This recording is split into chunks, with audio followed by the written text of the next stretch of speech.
In our 5th year of marriage, my wife forced me to divorce her for the sake of the puppy boyfriend she was keeping outside. Blinded by rage, I got into a car accident. When I woke up, I realized I had lost my memory. Staring at the divorce agreement in front of me, I read it several times, then decisively signed it. Are we going to get divorced right now? Laura was stunned. Chapter 1. Laura walked in while I was still spacing out. It had taken me 2 days in this hospital bed to come to terms with the fact that my wife was a billionaire CEO and had a puppy boyfriend outside our marriage. Looking at the noble and beautiful woman in front of me, I couldn't blame my past self for being so obsessed with her. She really was stunning. Laura narrowed her eyes at me suspiciously. You really lost your memory? I nodded. Didn't you have the doctor check me like a dozen times? Laura said coldly. Elias, you better not be playing games with me. I was speechless. Did she seriously think I was faking my amnesia? So, how much money are you planning to give me in the divorce settlement? Since I couldn't keep her, I might as well keep the money. Laura looked at me like I'd lost my mind. What did you just say? You agreed to the divorce. It wasn't hard to understand her shock. Word had it that before the accident, I was madly in love with her. Just days ago, when she mentioned divorce, I was still on my knees, crying and begging her not to leave me. And now I'd not only agreed to the divorce, I was negotiating for money. I let out a sigh. Fruit that isn't ripe won't taste sweet no matter how hard you try to pick it. If you don't love me anymore, there's no point in forcing it. Let's get divorced. I used to be a food delivery guy. 5 years ago, while on a delivery, I happened to run into 2 thugs trying to harass Laura. I stepped in and saved her. It was love at first sight for her. I fell hard too, and we got together quickly. Not long after, I found out she was an absurdly wealthy CEO. Knowing that I, a broke nobody, didn't deserve her, I tried to break up with her, but Laura refused. She even said I was the only man she'd ever love in this life. Her parents, on the other hand, looked down on me and didn't want their daughter marrying a poor loser. To marry her, I had no choice but to become a live-in son-in-law in the Lin family. But then Laura changed. She started staying out late, grew distant, and eventually demanded a divorce, all for the sake of her puppy boyfriend. And I continued loving her hopelessly, until the accident took my memories away. I clicked my tongue twice. If women could be trusted, pigs would climb trees. Laura eyed me suspiciously for a long while before finally pulling out the divorce papers. I opened the agreement and rubbed my eyes in disbelief, worried I'd misread a zero. Holy crap, 90 million. I was rich now. Tears welled up in my eyes as I looked at Laura, too overwhelmed to speak. Babe, any chance you could round it up, make it an even 100 million? Laura was completely stunned, then frowned in annoyance. Seeing that, I gave up bargaining and cleared my throat awkwardly. It's fine. Really, this is a lucky number anyway. Worried she might change her mind, I quickly picked up the pen and signed my name at lightning speed. Are we going to the registry now? Laura had kept a puppy boyfriend while we were still married, which was a huge emotional blow to me. So the 90 million breakup settlement was totally justified. She glanced at my hospital gown and reminded me, you're still admitted here, right? I almost forgot I was still a patient. Then let's finalize the divorce after I'm discharged. Laura didn't respond. With a cold expression, she turned and walked out. As soon as she left, I looked down and counted the money again, grinning while imagining how I'd spend that massive fortune. Chapter 2. 10 minutes later, my buddy Pablo walked in with a lunchbox. Elias, time to eat. I glanced at it, a cheap 10 yuan takeaway meal. Just looking at it killed my appetite. I'm not eating that. Go to the 5-star hotel next door and bring me 2 portions of premium seafood. Pablo's eyes widened. Are you nuts? That'll cost thousands. I held up the divorce agreement for him to see. You see this? Laura gave me 90 million as a breakup settlement. I can eat whatever I damn well want. Pablo's eyes lit up as soon as he saw the number. Holy crap. Bro, you hit the jackpot. The Lin family was indeed wealthy, but as a live-in son-in-law, I'd always been treated like an outsider. Pablo knew all too well that I'd basically been living under someone else's roof all these years. He suddenly asked, you agreed to the divorce, don't you love Laura anymore? Pablo and I were tight. He knew how I used to feel about Laura, but now, I had amnesia. Naturally, I felt nothing for her. To me now, she was just a stranger. No, more accurately, my sugar mama. Besides, when there's that much money on the table, love isn't even worth mentioning. I waved my hand. Women are like clothes. Now that I'm rich, I can find whatever style of wife I want. Why hang on to someone whose heart was never with me to begin with? I raised an eyebrow. Once the money hits my account, bro, we're eating good and living better. Pablo nodded excitedly. I'll go get you that fancy seafood right now. My injuries weren't that serious, just a bump on the head that caused my memory loss. Doctors couldn't determine the exact cause, but said I could be discharged anytime. So the next day, I went home. As soon as I stepped inside, I saw a young man standing in the living room, baby-faced, soft-skinned. Couldn't be more than 20-something. Rumor had it he was a college student. Must be Romeo, Laura's puppy boyfriend. Laura and I hadn't even officially divorced yet, and this kid already acted like he owned the place. The nerve. When Romeo saw me, his eyes flashed with contempt. I couldn't be bothered with him, but he made the first move, picking a fight. Some people just don't get it. You've already been dumped. Why are you still clinging on? My temper flared instantly. I marched up to him. And who the hell are you? Exactly. Get out.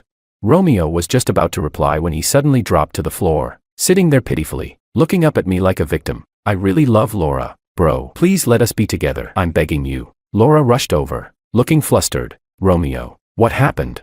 Romeo shook his head, putting on a good boy act. I'm fine. Laura, don't blame Elias. He didn't mean to push me. Laura turned to me, furious. Elias, what the hell is wrong with you? Try laying another finger on Romeo and see what happens. The blatant favoritism was impossible to ignore. Even though I'd lost my memory, it still stung to know that after 5 years of marriage, Laura would treat me like this, all for another man. I lowered my gaze, then noticed the Hermes bag in Laura's hand, and instantly thought of the 90 million. Suddenly, my mood lifted. Laura, let's go get the divorce finalized right now. Laura froze. You've really thought it through? A question mark practically popped up over my head. Didn't we already agree? Once I was discharged, we'd go finalize the divorce. Laura glanced at Romeo. Yes, I want a divorce. Romeo turned his head, looking at me with smug satisfaction. I sneered inwardly, knowing the kind of woman Laura was. Romeo definitely wouldn't be her last man. What the hell was he so proud about? Half an hour later, Laura and I arrived at the civil affairs office. There weren't many people getting divorced today, so it was soon our turn. But the clerk told us that the divorce couldn't be processed until 30 days later. That's when I found out, apparently, there's a mandatory cooling-off period for divorce now. I was instantly anxious. We couldn't get divorced right away. Is there any way you could speed things up? I asked. We're in a hurry. No need to cool off. We'd rather die than stay married. At that, Laura's beautiful face instantly darkened. The staffer looked apologetic. Sorry, sir. We have to follow standard procedures. As we walked out of the office, Laura turned and asked me, You're really that eager to divorce me? I shrugged. Come on. If we don't get divorced soon, how's your puppy boyfriend supposed to become your official man? Laura was speechless. That evening, when Laura came back from work, I was sitting at the table, enjoying a feast. Even though we couldn't get the divorce today, the gourmet food completely cured my bad mood. Seeing me eat, Laura looked a bit surprised. I glanced at her and instantly understood why. Earlier, when I asked the maid to serve the food, she'd mentioned I usually waited for Laura to come home before eating. Yeah, not anymore. I had zero interest in starving just to keep up some fake ritual. I told the maid to serve dinner immediately. Laura pinched the bridge of her nose and, like it was second nature, gave me an order. Go make me a cup of hangover tea. I replied without even looking up. I don't know how. Make it yourself. Laura stared at me, clearly shocked. She hadn't expected me to say no. After all, the old me had been hopelessly in love with her, hanging on her every word, never daring to disobey. If she said east, I wouldn't dare even glance west. Her words were practically sacred law to me. Laura's voice turned cold. Elias, what's that supposed to mean? Chapter 3. I hadn't planned on responding to her, but then I remembered we were still in the divorce cooling-off period. She could change her mind at any time and refuse to go through with it. To avoid any unnecessary trouble, I got up and went to make her the hangover tea. Laura took a sip and frowned. This doesn't taste right. I rolled my eyes. I told you, I don't know how to make this stuff. Laura looked at me thoughtfully. You really don't remember anything about us? Since I woke up, she's asked me that same question like 800 times. At this point, she might as well cut my skull open and examine my brain herself. Nope, I said. I don't remember a thing. Laura pressed her red lips together, looking a little disappointed. She had just turned to head upstairs when I called out to her. She glanced back at me, her expression shifting ever so slightly. But all I said was, after the divorce, can I take the suits, watches, shoes, and all that from the walk-in closet with me? I had zero emotional attachment to Laura anymore, but those luxury items she gave me, absolutely worth keeping. Even if I didn't wear them, I could flip them on a resale site and make some serious cash. Laura's face immediately turned even darker. Do whatever you want, she snapped before stomping upstairs. In the days that followed, Laura seemed insanely busy, out early, back late. I knew she was busy dating Romeo. I didn't mind. Being alone suited me just fine. The moment the cooling-off period ended, I called Laura, and we finally got the divorce certificate without any further hiccups. At the same time, I got a notification the money had hit my account. Seeing all those zeros, I couldn't stop grinning. Even Laura looked more pleasant now that I was rich. If there's nothing else, I'll be heading out, I said. Laura gave me a strange look, maybe because I was smiling so brightly. Still, she said, I'll give you a ride. I pointed to the electric scooter on the curb. No need. Pablo's giving me a lift. Before she could say anything else, I hopped on the scooter with Pablo and rode off. It was dinner time, so we found a roadside food stall nearby. I ordered a whole table's worth of dishes. While we waited for the food, I looked down at my phone. Pablo thought I was wallowing in sadness. He patted my shoulder in comfort. Bro, if you want to cry, just cry. No need to hold it in. I'm a guy too. I get how you feel. I looked up, confused. Why would I cry? With this kind of money, I can find a wife who's way prettier and way nicer than Laura. You mentioned there's a new bar that opened nearby, right? Pablo nodded. Yeah, just opened recently. I perked up instantly. Are there a lot of hot girls there? That night, the bar was buzzing with energy. Pablo and I sat in a booth while a pretty hostess gave me a shoulder massage as I sipped my drink. Suddenly, I spotted a tall, curvy woman strutting toward us. Pablo leaned in and whispered, "That's Jessica Koo, Laura's arch-nemesis. Miss Koo herself. You used to argue with her all the time because of Laura." Jessica stood in front of me, arms crossed. "Elias, aren't you afraid I'll tell Laura about you partying in here?" I shrugged. "We're divorced. She can't control what I do anymore." Jessica blinked in surprise. "You actually divorced her?" Before the accident, I was known for being a total wife guy, the type who'd never step foot in a bar, let alone flirt with women in one. Before I could answer, Pablo spoke up for me. He had a car accident not long ago, total memory loss. Jessica gave me a thoughtful look after hearing that. She kept staring at me intensely. I started feeling a little nervous and leaned over to whisper to Pablo, "Dude, did I, have a thing with her before?" Pablo nearly spit out his drink. "I have no idea." I raised an eyebrow. "Probably not. I mean, I used to be head over heels obsessed with Laura. No way I'd have eyes for anyone else." Jessica didn't stick around long. She turned and went off drinking with her girlfriends. A few minutes later, Pablo got a call and said he had to head home for something urgent. I left the bar too, but I didn't go back to Laura's villa. Instead, I took a cab to a hotel and booked the presidential suite for the night. Half asleep, I heard the doorbell ring. I got up to open the door. The moment it opened, a woman's figure lunged straight at me. Chapter 4. It was Jessica. What was she doing here? She wrapped her arms around my neck, staring straight into my eyes. Her lips moved softly as she called out, "Elias." The scent of alcohol on her told me she had definitely been drinking. "You looking for me?" I asked. Jessica nodded. "Yeah." No sooner had she spoken than she kissed me. I was completely stunned. What the hell was going on? My tipsy brain instantly sobered up. Snapping back to my senses, I quickly pried her hands off me and stepped back, putting some space between us. "Jessica, you." Before I could finish my sentence, she suddenly closed her eyes and fainted right into my arms. I reached out and caught her just in time. The next morning, I was woken by shouting, "Elias, Elias." As soon as I opened my eyes, I saw Jessica lying beside me. She was smiling sweetly at me. "You need to take responsibility for what happened last night." I immediately sat up, explaining, "Nothing happened. Don't get the wrong idea." She had clung to me the entire night and refused to let go, so I had no choice but to let her sleep in my arms. But I never laid a finger on her. Jessica, however, acted like she didn't care about the facts. She reached out and hugged me tightly again. "I don't care. I want to be with you. I want to be your girlfriend." My eyes widened. I was genuinely shocked. She had a crush on me. Seeing that I was speechless, Jessica poked my chest and pouted. "Elias, haven't you noticed that I like you? I waited so long for you to finally divorce Laura. I'm telling you, you can't break my heart again. Got it?" Jessica was definitely beautiful, and honestly, more pleasant than Laura, but this was only the second time I'd seen her. Things were moving a little too fast for me. I licked my lips. "I don't remember anything from before. You should at least give me some time to get used to things. Let's start as friends and see how it goes." "Okay." Maybe she thought I made a fair point, because Jessica loosened her grip. "All right." She tilted her head and smiled at me. "Then take me out for breakfast right now." Looking at that smile, I couldn't help thinking, damn, this girl really is cute when she smiles. All right. After breakfast, I finally saw the young lady out. Not one to waste time, I immediately returned to the villa. As soon as I walked in, I saw Laura eating breakfast. She looked up at me with a cold expression. "You didn't come home last night. Where were you?" I replied casually, "Out with a friend." The money had already landed in my account, so I no longer had to watch her moods or walk on eggshells. I headed toward the stairs. "I'm going up to pack my things." "Elias." Laura stopped me. "You can keep staying here if you want. You don't have to move out." I looked at her, surprised. What was she playing at? But I was in no mood to try figuring out her intentions anymore. We're divorced. Living here wouldn't be appropriate. I'll move out. And with that, I went upstairs. I had a lot of stuff, expensive stuff, so it took me the whole morning to finish packing.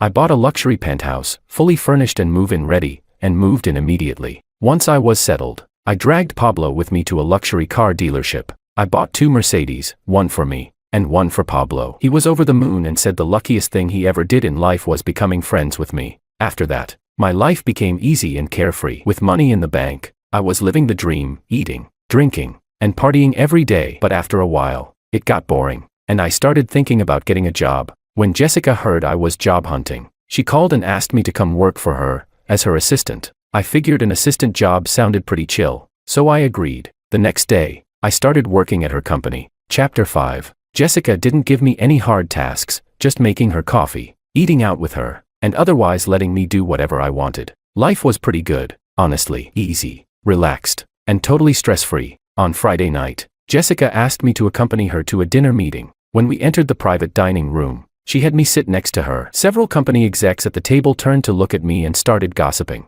Chairwoman Koo, isn't your assistant the ex-husband of that woman from the Lin family? You've got it wrong, it's former husband. He got dumped by Laura, and now he's chasing after Chairwoman Koo like a little simp. No wonder he looked familiar. I heard he used to deliver takeout. They mocked and ridiculed me like it was sport. If it weren't for Jessica, I would have flipped the table and walked out. But the next second, Jessica stood up and slammed her wine glass onto the floor. She shouted, "Elias is my boyfriend now. You all better show him some damn respect, or I'll make sure you regret it." I didn't expect Jessica to stand up for me like that. I'd be lying if I said I wasn't moved. As soon as she said that, the table went dead silent. The execs looked at each other awkwardly before forcing smiles at me. "Elias, we were just joking around. Please don't take it seriously." I gave a faint smirk. The Koo Group was a top-tier company. They obviously wouldn't dare offend Jessica. I was just about to respond when I caught a glimpse of someone at the door. It was Laura. She didn't look happy. She must have overheard what was said. But honestly, I couldn't care less. An hour later, dinner ended. I helped Jessica out of the restaurant. "I told you not to drink so much. Now you can't even walk straight." She was practically leaning her whole body on me, giggling like a fool. "Well, I've got you with me, so I feel totally safe." I looked up and saw Laura standing a few steps ahead. I tried to walk around and ignore her, but she called out to me, "What's going on between you and Jessica?" I was fed up with her. She was the one who cheated on me, made me the fool in the relationship, and now she's acting like I owe her an explanation. What a joke. "That's my personal business." Laura frowned. "Elias, you weren't like this before." I chuckled. "Miss Lin, have you forgotten? I have amnesia. I don't remember a damn thing about the past." With that, I walked away with Jessica. The next morning, when Jessica woke up, I was in the kitchen making porridge. I glanced back at her. "It's just about ready." She gave me a kiss. "I'll go brush my teeth and wash my face." Then, after she left, I touched the spot where she kissed me. My face felt a little hot. A few minutes later, the doorbell rang. I went to open it, and saw Laura standing outside, holding breakfast. She smiled and held it out to me. "Elias, I bought your favorite, meat buns. Let's eat together." I looked at her coolly. "I don't like meat buns." Laura didn't believe it. "That's impossible. You used to buy them all the time." I replied lazily. "Maybe it was you who liked them. That's why I bought them." Her smile stiffened. I'd hit the nail on the head. Even if I didn't remember the past, I could still tell Laura didn't marry me out of love. It was just a fling, a novelty. Girls like her, rich and spoiled, had probably never seen someone as broke as me. I was just a phase, and once the excitement wore off, so did her interest. Chapter 6. Elias, are you still bothered about Romeo? Don't worry, I've already broken up with him. There's nothing to be bothered about. You can be with whoever you want. It's none of my business. I don't believe you. Laura stared at me. Elias, you love me. You're just like this now because you lost your memory and forgot our past. I let out a cold laugh. What past? The one where you cheated on me and kept a puppy boyfriend while I kept forgiving you, hoping you'd come back. Laura's face turned pale. That's not true. I know I was wrong. Please give me another chance. Elias, who is it? Jessica walked over and wrapped her arms around me. When Laura saw Jessica, she swayed a little, like she couldn't accept what she was seeing. You really are with Jessica now? Before I could respond, Jessica chuckled and said, Laura, you're already divorced from Elias. You've got no business meddling in his life anymore. I heard you've been getting pretty cozy with that 20-year-old college boy. So why are you still hung up on my boyfriend now? Laura bit her lip. Her eyes locked on me like she was waiting for me to deny it. I looked at her calmly. You've seen it for yourself. I'm doing just fine. If you have nothing else to say, please leave. Don't come bothering me again. Laura froze. You think me coming to see you is bothering you? Without even thinking, I said, yes. Her eyes instantly reddened. She turned and stumbled away. I shut the door and walked back to the kitchen. Jessica followed behind me. After hesitating a moment, she asked, Elias, do you ever wish to remember the past? I was stirring the porridge and didn't look at her, just shook my head. No, I'm perfectly satisfied with how things are now. Forgetting Laura and sealing away that failed marriage, honestly, it's been a blessing. Sometimes, you've got to learn to let go of yourself if you want to be happy. Jessica breathed a sigh of relief. I got along really well with Jessica. I enjoyed cooking, and after work, I'd go buy groceries and make meals for her. Because of that, she even moved into my place to enjoy the food fresh from the kitchen. I couldn't help but tease her. Aren't you afraid of the gossip? A single girl moving in with a guy. Jessica didn't care in the slightest. What's there to be afraid of? I don't live for other people's opinions. One afternoon, we went out for lunch. Unexpectedly, we ran into Laura and Romeo, but from the looks of it, it wasn't a date. They were clearly arguing. Laura suddenly stood up and shouted, I said it's over. Stop trying to contact me. Romeo stood up too and grabbed her hand. Laura, I don't agree to breaking up. If there's something about me you don't like, just say it, I'll change. Okay. Pablo had told me before that Romeo came from a poor background. Ever since Laura picked him up, his life had drastically improved, so of course he didn't want to let go. But I wasn't surprised she was dumping him. Women like Laura, rich, spoiled, used to getting what they want, they're just playing around. It's never going to be forever with any one man. Laura yanked her hand away and said coldly, I told you it's over. Don't cling to me. She turned around and spotted me and Jessica. Her expression changed slightly. Romeo also saw me, and his face twisted with anger. It must be because of you. You said something to Laura that made her dump me.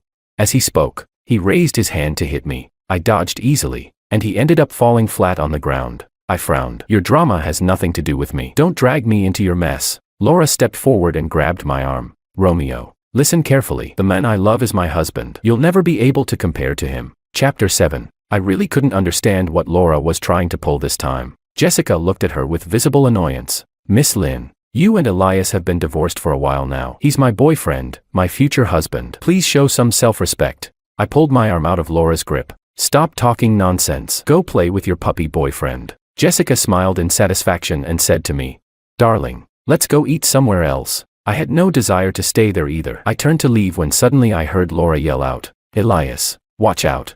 I looked back and saw her lying on the floor, blood dripping down her forehead. The sight was shocking. Romeo stood nearby, holding a wine bottle, completely panicked. The next moment, he dropped the bottle and ran for it. It was obvious he had intended to attack me. Laura got hurt trying to protect me. Over half an hour later, I stood by Laura's hospital bed. Her forehead was wrapped in white gauze, and she looked pale and fragile. If there's nothing else, I'll head out. You should get some rest. Elias. Laura stopped me. Do you not love me anymore?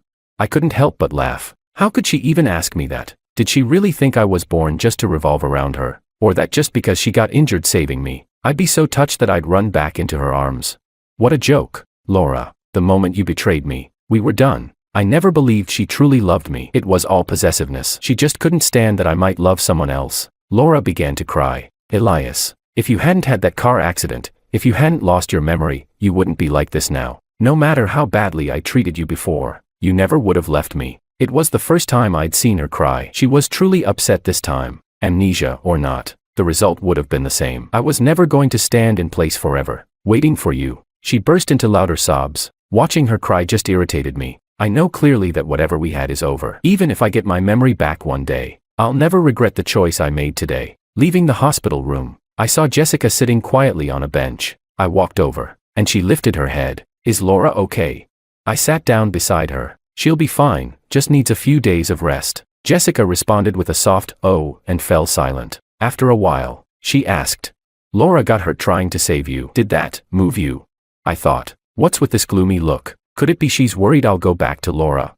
No. If she hadn't been messing around with Romeo in the first place, none of this would have happened. I took Jessica's hand. Don't overthink things. I'm not the kind of guy who eats where he's already thrown away the food. Jessica gave a little smile. Well then, I'm relieved. I raised an eyebrow. I thought Laura would finally give up and stop bothering me, but I was wrong. That evening, Jessica and I were walking out of the office when, from a distance, we spotted her. Laura was standing there, holding a bouquet of roses. She looked straight at me. Elias, you were the one who proposed to me back then. Now it's my turn. Will you marry me again?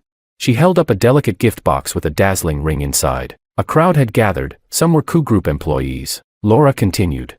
Elias, I really do love you. I wouldn't have been with you otherwise. Everything that happened before.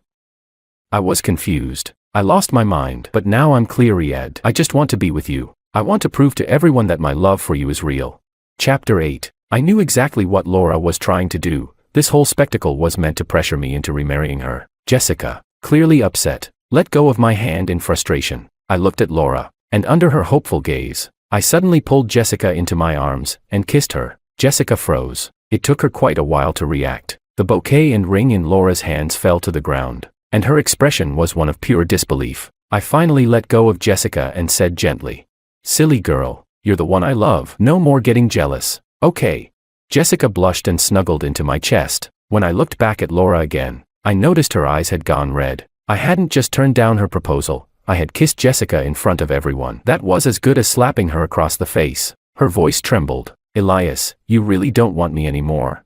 I held Jessica's hand and replied coldly, "Laura, don't ask questions that no longer matter. My girlfriend wouldn't like that." Laura looked like she was about to collapse. Staggering backward a few steps, I sighed. "Let it go, Laura." With that, I led Jessica toward the car. Even as we drove away, Laura remained frozen in place, not moving an inch despite all the people whispering around her. Suddenly, heavy rain began to pour from the sky. The crowd scattered, but she didn't budge. Watching that scene, I felt nothing, like I was just seeing a stranger. I realized then that it must be because I didn't love Laura anymore. That's why. Whether she cheated on me with Romeo or cried and begged for another chance, I remained completely indifferent. After that day, I didn't see Laura again. I heard she fell seriously ill and was in the hospital for 2 weeks. After Jessica and I officially got together, she suggested I help her manage the company, but I turned her down. I didn't like sitting in an office all day staring at spreadsheets and reports. I loved food, and after careful thought, I decided to open a restaurant. Jessica fully supported me.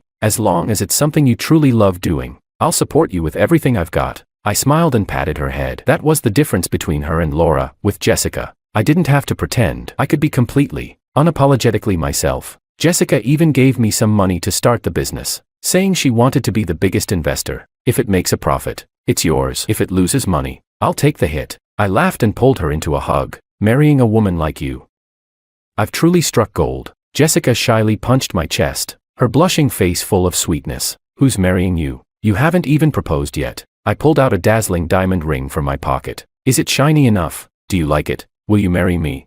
Jessica burst into tears the moment she saw the ring. She hadn't expected me to actually propose. Through choked sobs, she asked, "Are you serious?"